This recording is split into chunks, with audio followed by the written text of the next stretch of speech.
মাত্র আলু দিয়ে এমন একখানা জব্বর জিনিস বানিয়েছি যেটা দিয়ে রোদে পোড়া গায়ের এই ট্যান তো উঠবেই, আবার রেগুলার ইউজ করলে ত্বক হবে সাদা ধবধবে পরিষ্কার, একেবারে দাগ ছোপহীন। উফ, যা গরম পড়েছে তাতে যত খুশি সানস্ক্রিন মাখো না কেন আর যতই চাপাচুপি ঢাকা ঢুকি দিয়ে বের হও না কেন, ট্যান পড়ার হাত থেকে কেউ বাঁচাতে পারবে না। তারপর রোদে ঝলসে সেই আলু পোড়ার মতো চেহারা নিয়ে ট্যান তুলতে যদি পার্লার যাও, 1000 খানেক টাকা তো এমনিতেই খসে যাবে। আর নয়তো বাড়িতেই গাদা গুচ্ছের জিনিস দিয়ে DIY করতে বসো। তার থেকে ভালো সবজির ঝুড়ি থেকে চট করে একটা আলু নিয়েই এমন একটা জিনিস বানিয়ে ফেলবো যেটা দিয়ে গায়ের সমস্ত ট্যান তো উঠবেই, উল্টে এটা রেগুলার ব্যবহার করলে আমাদের ত্বক হবে উজ্জ্বল পরিষ্কার ধবধবে, একেবারে দাগ ছোপহীন। তার জন্য তো প্রথমেই একটা আলুকে ভালো করে ধুয়ে নিতে হবে, যাতে আলুর গায়ে কোনো রকমের বাইরে ধুলো ময়লা বা রং এসব কিচ্ছু না থাকে। তারপর আলুটাকে এইভাবে পিল করে খোসাগুলোকে পুরোপুরি ছাড়িয়ে নিলাম। এবার একটা গ্রেটার দিয়ে মিহি করে আলুটাকে কুচিয়ে নেব।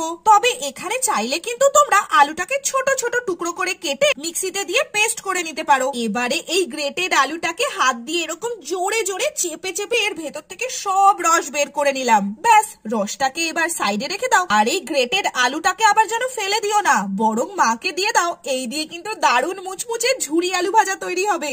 এবার প্রয়োজন এরম একটা ডাব সাবানের। এ তো যে কোনো দোকানেই পেয়ে যাবে, বেশি বড় সাইজেরও কেনার দরকার নেই, এরকম মাঝারি মাপের হলেই হবে। আর গরমে দেখি সাবানটা তো কেমন গলতেও শুরু করে দিয়েছে, তাই তো তাড়াতাড়ি এটাকেও আলুর রসের মধ্যে একসাথে গ্রেট করে নিলাম। আর জানো তো, এইভাবে সাবান কুড়ানোটা যে কি স্যাটিসফাইং বলে বোঝাতে পারবো না। আমার তো এগুলোকে দেখে মনে হয় খেয়েই ফেলি। তবে খেয়ে ফেললে তো আর গায়ে ট্যান উঠবে না, তার জন্য তো এরকম একটা বড় প্যানের মধ্যে অনেকটা জল গরম বসাতে হবে।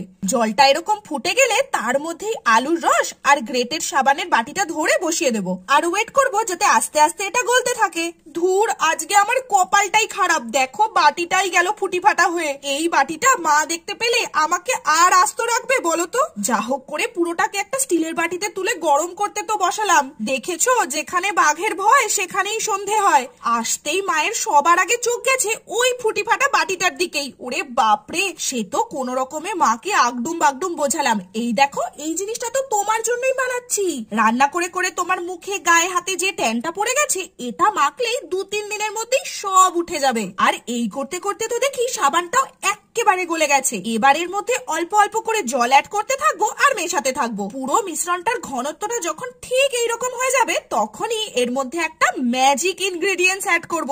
ঠিক ধরেছো, যষ্টি মধু। সামান্য যষ্টি মধু এর মধ্যে দিয়ে সবটাকে ভালো করে একটা মিক্স দিয়ে তুলে নিয়ে ঠান্ডা হতে রাখবো। আর তোমাদেরও বাড়িতে নিশ্চয়ই পুরনো ফাঁকা এরকম বডি ওয়াশ, হ্যান্ড ওয়াশ বা শ্যাম্পুর বোতল কিছু তো থাকবেই। সেটাকেই বেশ ভালো করে পরিষ্কার পরিচ্ছন্ন করে নিয়ে নাও। এবার একটা ফানেল নিয়ে এর মুখে লাগিয়ে আস্তে করে ধীরে ধীরে পুরো মিশ্রণটাকে ঢেলে দেবো। ব্যাস, আর কি, কাজ শেষ। রেডি আমাদের সারা মাসের জন্য আলু দিয়ে তৈরি ট্যান রিমুভাল বডি ওয়াশ। না গায়ে এক গাদা জিনিস মেখে ঝুঁকে বসে থাকতে হবে, না পার্লারে গিয়ে হাজার হাজার টাকা খরচা করতে হবে। এবার থেকে যখনই বাইরে বেরোবে আর ট্যান হয়ে এরকম পুড়ে ধুরে বাড়ি ফিরবে, আর কোনো চিন্তা নেই। স্নানের সময় সাবানের বদলে এই বডি ওয়াশটা সারা গায়ে মেখে ফেলো, দেখবে সদ্য রোদে পোড়া ট্যানটা ইনস্ট্যান্টলি উঠে গেছে। আলু আমাদের গায়ে ট্যানটা তুলতে হেল্প করবে, আর যষ্টি মধু আমাদের স্কিনটাকে দিনে দিনে আরো ব্রাইট আর লাইট করবে। ব্যাস, চিন্তা কিসের, বাড়িতেই বানিয়ে ফেলো একটা মাত্র আলু দিয়ে স্কিন লাইটনিং বডি ওয়াশ। কারা কারা বানাচ্ছ কমেন্টসে কিন্তু অবশ্যই জানিও।